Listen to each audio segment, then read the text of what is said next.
देखे आई हा आखिरी बार हम क्या देखी के जाई हा।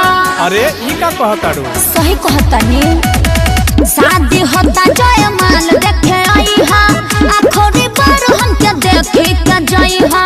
तमाला डाली जकर न कसा बिगाड़ दे, जयमाला में हाला उखाड़ दे, तोरा दुल्हे के गोली मार दे।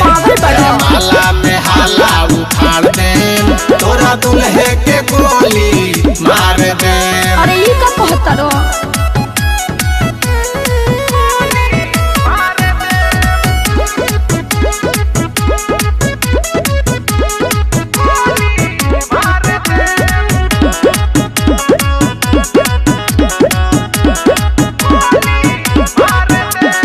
इज्जत के सवाल बाबा बाल जन करी है हमरे बकरिया के हुस्न झगड़ी है।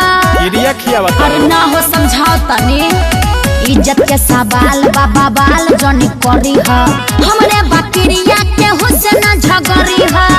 तो हर खीस तोरे दुल्हा पा उतार दे, जयमाला में हाला उखाड़ दे, तोरा दुल्हे के गोली मार दे। जयमाला में हाला उखाड़ दे, तोरा दुल्हे के गोली मार दे।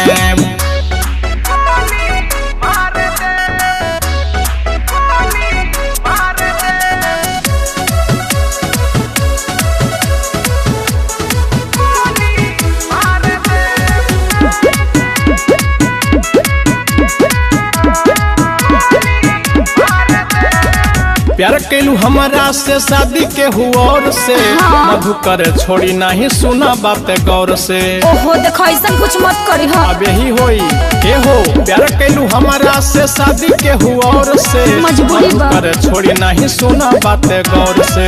बिक्की विशाल जी के जिंदगी सवार दे, जयमाला में हाला उखाड़ दे, तोरा दुल्हे के गोली